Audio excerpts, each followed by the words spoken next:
You are laughing approximately 17 times a day. Not because you counted.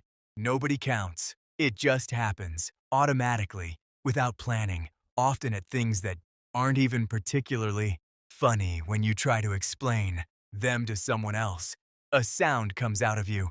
Your shoulders shake, your eyes water, and for a few seconds you are completely useless for any practical purpose.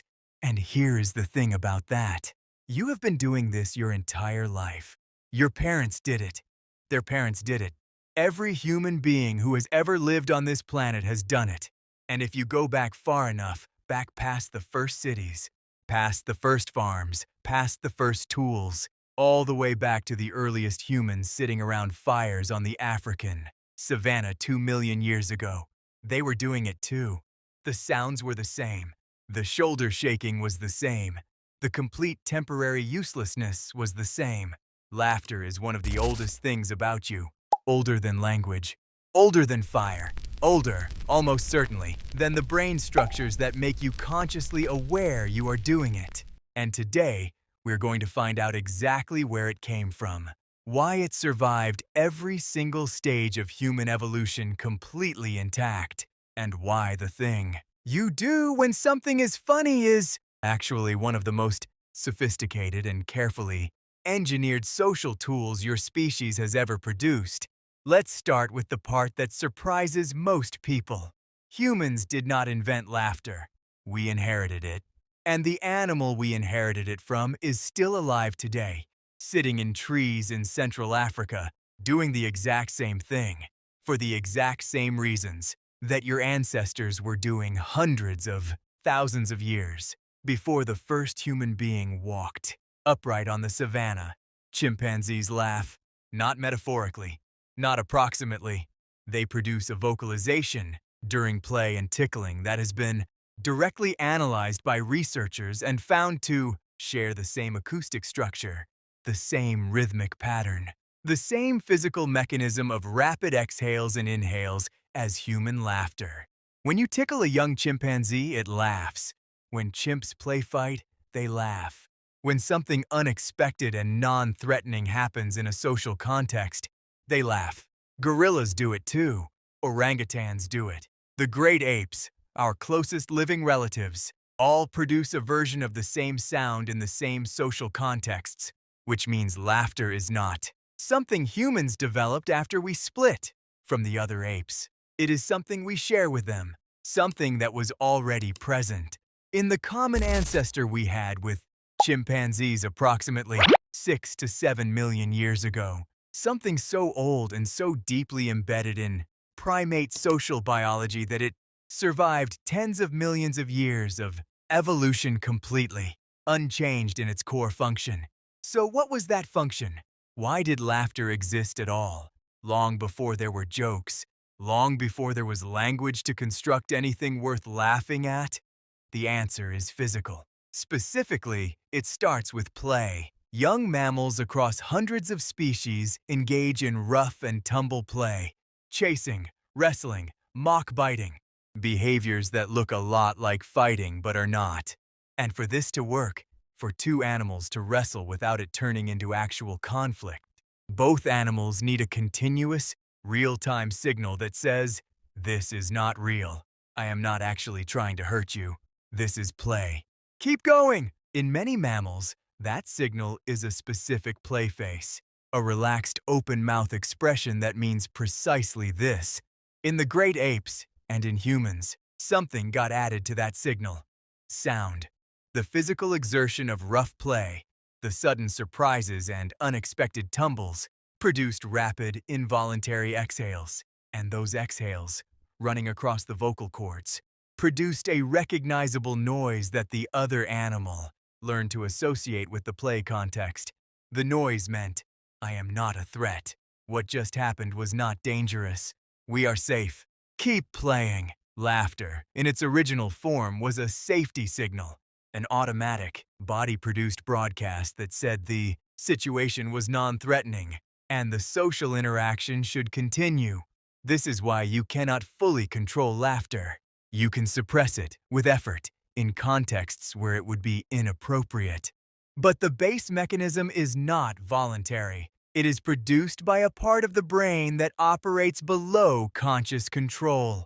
The same systems that regulate breathing and heart rate, which is why laughter during tickling happens even when you do not find it particularly funny, and why genuine laughter looks and sounds different from politely performed laughter in ways that are immediately obvious to anyone watching.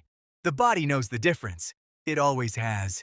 Because faking the safety signal would have been dangerous in the original context, a false laugh in a real threat situation could have been fatal, so the genuine article remained tied to involuntary, physical systems that are much harder to deceive. Now, here is where the story gets more complicated and more interesting. Because at some point in the last few million years, something happened to human laughter that did not happen to chimpanzee laughter. It got much more complex, much more socially layered. And the trigger shifted from primarily physical, something is happening to my body right now, to primarily cognitive, something is happening in my mind right now. Humans started laughing at ideas, at words, at situations that existed only in language and imagination. No other animal does this. A chimpanzee does not laugh at a well-timed punchline. It does not find irony funny. It does not understand absurdity. But you do, and that shift, from physical trigger to cognitive trigger, happened because language arrived, and laughter turned out to be extraordinarily useful in the new, social world that language created. Think about what language did to human social groups. Suddenly, you could talk about things that were not present. You could describe what happened yesterday, what might happen tomorrow, what someone said behind someone else's back. You could tell stories. You could lie. You could construct elaborate false realities with words and offer them to other people as if they were true. This was enormously powerful and enormously dangerous at the same time, because a group that could deceive each other easily was a group that could fall apart easily.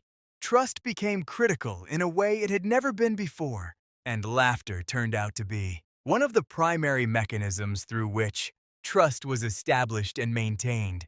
When people laugh together, their bodies synchronize, breathing patterns align, muscle tension drops.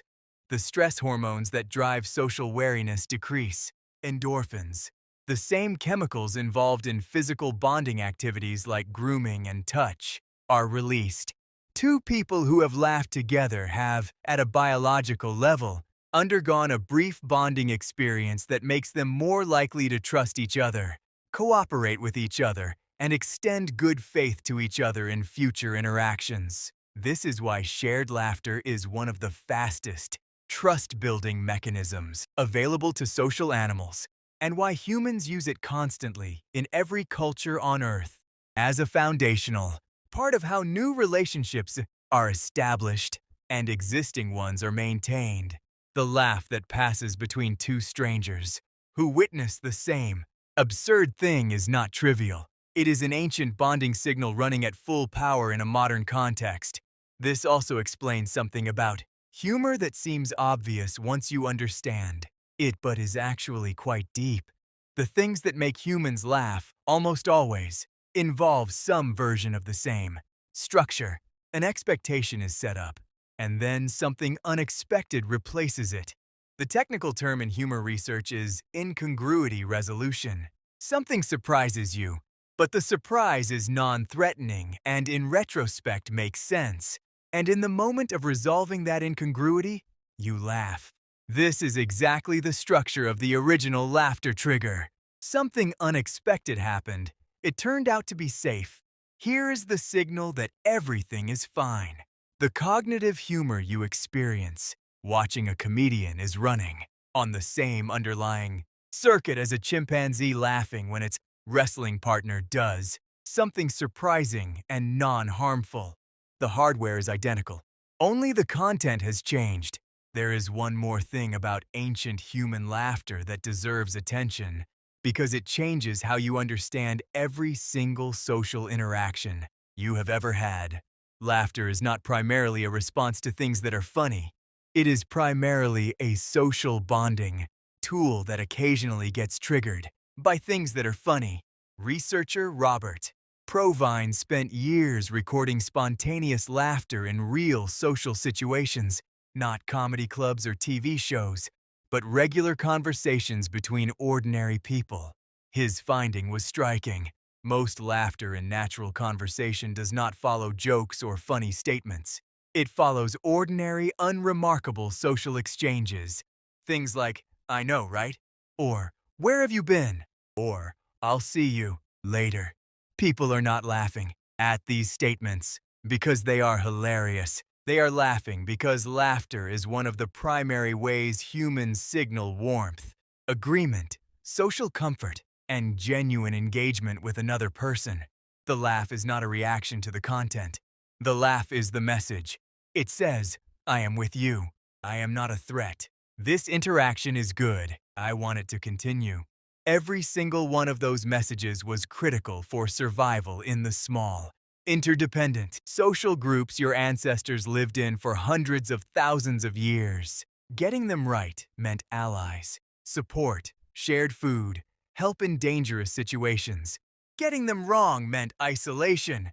The stakes were real, and the tool that evolved to navigate them is the same one you are using every time you laugh at something that was not technically that funny, but you laughed anyway, because the person saying it clearly wanted you to, and some ancient part of your brain decided that being generous with the signal was the right call. So the next time something makes you laugh, before you get to the part where you try to explain why it was funny and it inevitably stops being funny in the explaining, notice what actually happened. Your body made a decision before your conscious mind got involved. Something was flagged as safe, as non-threatening, as an opportunity for connection. The signal went out, and somewhere in the person watching you laugh, an ancient circuit ran its check. Not a threat, safe to engage, trust extending, bond forming. It has been running that same check for 6 million years. It has never once stopped working. And somehow, in the middle of everything complicated and difficult, and genuinely hard about being human, it still manages to feel like the simplest thing in the world.